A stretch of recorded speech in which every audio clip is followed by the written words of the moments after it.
La Fédération internationale de judo a décidé d'exclure Poutine.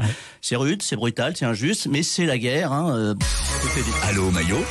Allô Maillot.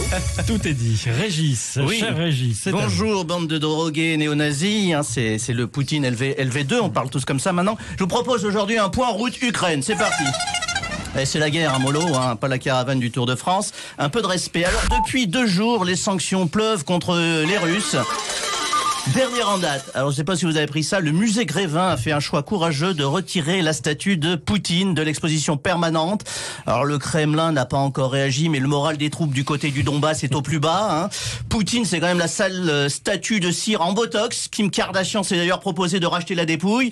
Alors j'ai vu les images, Poutine était entre Mimi Mati et le pape François. Ils ont du tout réorganisé dans une société de l'hyper symbole. Tu laisses pas un enfant seul à côté d'un ecclésiastique. L'invasion russe en Ukraine continue également d'avoir des conséquences lourdes sur le sport professionnel. La Fédération internationale de judo a décidé d'exclure Poutine. C'est rude, c'est brutal, c'est injuste, mais c'est la guerre. Bon, moi, une fois, je me suis fait virer de mon club de tir à l'arc. J'ai failli pas me relever. Heureusement qu'il me restait le badminton, sinon j'aurais sombré.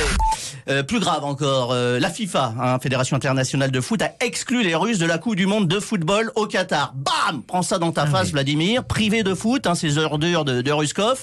Et c'est vrai qu'on peut toujours compter sur la droiture morale de la FIFA. Ces gens-là sont d'une éthique exemplaire. Ça serait quand même dommage que cette grande démocratie laïque et LGBT file du Qatar soit souillée par une équipe de milliardaires homophobes en short. Les grands noms du showbiz se mobilisent. Madonna, la Lucie Aubrac, a adressé un doigt d'honneur à Vladimir Poutine. C'est certainement le tournant du conflit. Moi, je suis un peu déçu parce qu'en autre temps, Madonna, elle aurait balancé sa culotte, mais elle porte des gaines et jeter des gaines est interdit par les conventions de Genève, évidemment. Alors, à titre personnel, beaucoup de personnes et d'auditeurs me demandent qu'est-ce que vous avez fait pour lutter contre l'invasion russe.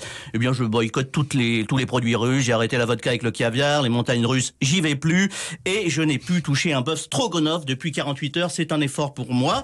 Alors, comme tous les crétins, j'ai changé ma photo de profil des réseaux sociaux avec un logo Ikea et je suis prêt à accueillir des réfugiés ukrainiens, si possible ukrainiennes, de moins de 25 ans. C'est pas pour moi, c'est pour un ami dont je vous donne le nom, Pablo Mira. Voilà.